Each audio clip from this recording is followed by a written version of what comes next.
Siria está aquí, a 8 horas de avión de España. Es la mitad de grande y su población se concentra aquí. ¿Por qué? Porque toda esta zona es un enorme desierto, pero un desierto muy importante.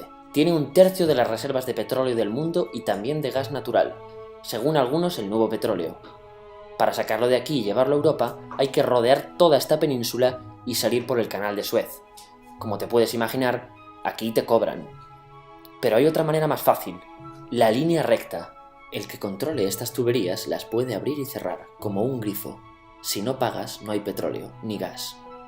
Esta región es la polla. La civilización en el planeta empieza en 3 sitios y este es uno de ellos. Mesopotamia, aquí. Sumer, que te sonará menos, pero es el puto inicio de todo. Aquí también. ¿Recuerdas la Torre de Babel de la Biblia? La hicieron estos tíos. Egipto, aquí. Siempre ha sido un punto de contacto entre Oriente y Occidente, dando a Asia salida al Mediterráneo. Quizá por eso aquí nacen las principales religiones monoteístas, el judaísmo, el cristianismo y el islam. El islam es el último que llega y de hecho acoge a las 2 anteriores. Adán, Noé, Moisés, Jesucristo son considerados profetas islámicos. Bueno, al grano. Como la zona es la hostia, todos han querido controlarla y siempre ha estado dentro de algún imperio. Persas, griegos, los romanos.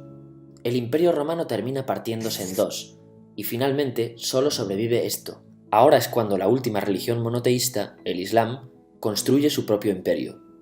¿Te acuerdas de las cruzadas? Bueno, pues son los europeos cristianos intentando recuperar esta zona de la que estamos hablando. Los últimos en llegar son los turcos, que ojo, no vienen de Turquía, sino de a tomar por culo en Asia, junto con Gengis Khan. Lo conquistan todo y fundan el Imperio Otomano. El Imperio Otomano se queda ahí hasta la Primera Guerra Mundial, 600 años. Cuando acaba la Primera Guerra Mundial, aparecen pequeños países donde antes estaba el Imperio Otomano, y por primera vez vemos a Siria en un mapa. Hasta ahora la habíamos dibujado para no perdernos. ¿Y quién se inventa esos países? Lo que te voy a contar es alto secreto. Bueno, lo era en 1916. Este súper secreto se llama Acuerdo de Sykes-Picot. Los franceses y los ingleses no podían derrotar solos al Imperio Otomano. Solo podían si les apoyaba la gente que vivía dentro, en su mayoría árabes. ¿Cómo se los ganaron? Pues les prometieron la Gran Arabia, un país solo para ellos. El único problema es que era un timo. Antes de seguir, recuerda una cosa. Los árabes son un pueblo, pero no una religión. O sea, un árabe puede ser musulmán, puede ser cristiano, y antes del Islam parece que hubo tribus árabes con tradiciones judías. Bueno, pues a los árabes no les dieron ese único país que les habían prometido. En su lugar, franceses y británicos crearon muchos países pequeños. Estos países, obviamente, no eran países de verdad, sino zonas bajo su control con gobernantes puestos por ellos. Durante este tiempo hacen lo que quieren con la zona. Recuerda que hay petróleo. Siria, aunque no tiene grandes reservas, tiene fácil salida al mar, y Francia, que es la que se ha quedado con Siria, se lo da a compañías extranjeras. Después de la Segunda Guerra Mundial, los europeos se van. En el caso de Siria, son echados a patadas. Pero antes de irse, crean otro estado, Israel. No es el momento de hablar de ello, pero es un estado muy polémico que sus vecinos no reconocen. La prueba es que nada más irse los británicos, todos estos estados lo atacan. La zona, a partir de ahora, va a ser una puta bomba de relojería. ¿Y mientras qué pasa en Siria? Bueno, pues no es muy estable.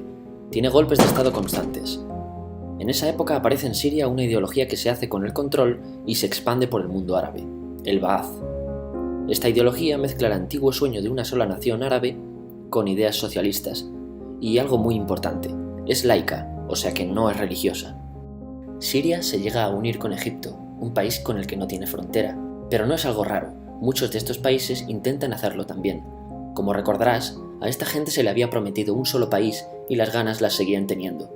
Pero la unión falla. En este tiempo Egipto les convence para nacionalizar el petróleo. En Siria, Al-Assad, el padre del Assad de ahora, se convierte en jefe del estado Ba'ath. En Irak, también Ba'ath, comienza a ganar fuerza Saddam Hussein. Las diferencias entre ambos países dividen a los partidos Ba'ath de otros países en pro-Siria o pro-Irak. Ahora ocurre la Guerra Fría. El mundo se divide en 2, o eres de Estados Unidos o de la Unión Soviética. Son años muy movidos en los que se pegan constantemente con Israel, invaden su vecino Líbano y comienza una oposición islamista al régimen Ba'ath de Assad, los hermanos musulmanes. Vale, volvamos atrás un momento. Recuerdas que la mayoría de árabes eran musulmanes, ¿verdad? Pues dentro de los musulmanes hay 2 ramas fundamentales, los suníes, la mayoría, y los chiíes. En el caso de Siria, a pesar de ser un estado laico, los gobernantes como Assad y jefes militares eran chiíes, los cuales representan menos del 13%. En cambio, casi el 70% de la población es suní. Un dato curioso es que los cristianos son casi el 10%. Que los chiíes controlen el gobierno y el ejército mosquea a la población suní, y este sentimiento es aprovechado por los hermanos musulmanes, islamistas radicales suníes. Estos toman las armas en la ciudad de Hama en contra del gobierno, y Assad acaba con la revuelta a costa de matar miles de civiles y encarcelar a mucha gente. En el año 2000, Assad padre muere y le sucede Assad hijo. Ante las presiones libera a muchos presos, trae internet y esperanzas de cambio. Hay un periodo de gran debate político y aparece la oposición. También vuelven los hermanos musulmanes. Los siguientes años son difíciles. Arrestan a la oposición. Y Bush incluye Siria en el eje del mal, y esto la aísla. Está mal visto negociar con Siria. Los kurdos, un pueblo que vive distribuido por varios países de la zona, empiezan a protestar también. Hay represión y muertos. En 2011, te sonará esto, ocurre la Primavera Árabe. ¿Qué es esto? Bueno, es una protesta que se va propagando por todos los países árabes pidiendo más democracia. Como ves, el mundo árabe, a pesar de estar dividido en países, tiene tendencias generales. Cuando llega a Siria, Assad hijo termina usando el ejército y en los enfrentamientos mueren unas 1000 personas. Los enfrentamientos irán escalando hasta que se conviertan en guerra civil. No hay un momento exacto de inicio. Lo importante es que hoy en día hay numerosas facciones en juego. Vamos a verlas. Pero primero piensa en que todo está dividido entre chiíes, la minoría, y suníes, la mayoría. Chiíes y además laicos, o sea no religiosos, son el gobierno de Al-Assad. Controla todo esto, que si recuerdas son básicamente las zonas chiíes del país. El gobierno de Assad está enfrentado al resto. También mayoritariamente laico, pero suní, es el Ejército Libre de Siria o FSA en inglés. Junto con el Frente Islámico, que es religioso, y otros 70 y pico grupos más, forman una coalición que la prensa llama simplemente la oposición.